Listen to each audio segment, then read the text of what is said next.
Happiness and humanity are connected, bringing a sense of warmth. But happiness isn't constant across the vast universe. Life is usually a mix of joy and sorrow. But in some realities, tragedy is overwhelming. It feels like gravity pulling you down, making it hard to move, heavy, and painful. Follow me and ask the question, what if the Fantastic Four had all become the Thing? Something's occurring to me. I'm not feeling right. My body's transforming. I'm becoming some kind of thing. Look at what has transpired. I warned you about those cosmic rays, but you couldn't hold off until we had the shields in place. Couldn't you have, Reed? Ben exclaimed. So what? Sue me, Grim. Reed responded. Well, fine then. But now I've figured out a better way to handle this. Ben grinned. Like this? Ben hurled Reed across the grassland. Reed countered with a rocky punch to the face, saying, I've been waiting for this for a long time.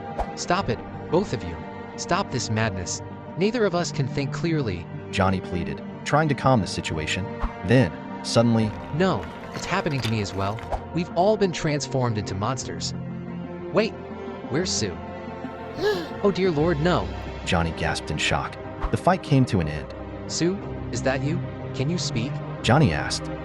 I don't think she's capable of that anymore, Johnny. Reed explained, gazing into her fiery red, moss-covered eyes. They witnessed no sign of recognition, no trace of intelligence. Where Susan once stood, there was now a misshapen creature. She was one of the most beautiful women I ever saw, and now… Ben murmured. We need to take her back to my lab. Reed declared.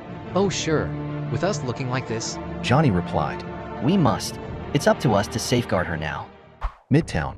Up to this point, it's been a calm, uneventful night for Officers McVeigh and Pickens, so far. Hey, Jack, take a look at that. One of the officers said, pointing up ahead. What now? Jack replied. Good Lord. What do you think that is? Some kind of promotional stunt for a new monster film? Officer Joel exclaimed. Possibly, but let's not take any risks. Jack suggested. All right, folks, hold up. I want to see some identification. Joel shouted. Halt this. Reed smashed the front of the officer's car. Now then, gentlemen, what were you saying? Reed grinned. Sweet Mary. How about we call in the National Guard for this one, Joel? Jack said, fleeing from the scene. The Fantastic Four continued on to the lab. Come on, I know a shortcut through here. Reed directed. But what about those cops? Johnny asked. Forget them. They're terrified of us. Didn't you notice how they bolted when I crushed their hood? Reed said, clearly satisfied. They eventually arrived at Richard's lab apartment. You guys stay here. Reed instructed, rushing inside. They turned on the TV. Meanwhile, panic is spreading citywide as reports of monsters roaming the streets continue to surface in Midtown. There's no place for us here. Not anymore. Johnny commented.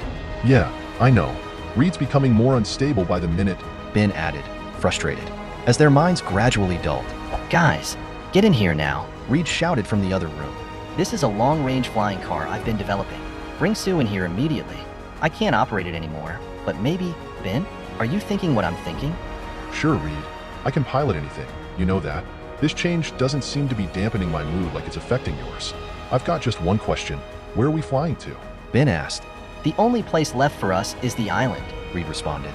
And so, the Fantastic Four, forever altered into cruel distortions of their former selves, would spend the rest of their lives on that legendary, secluded South Sea island, forever isolated from humanity. I hope you enjoyed the third part to our series. Don't forget to like and subscribe for the final part.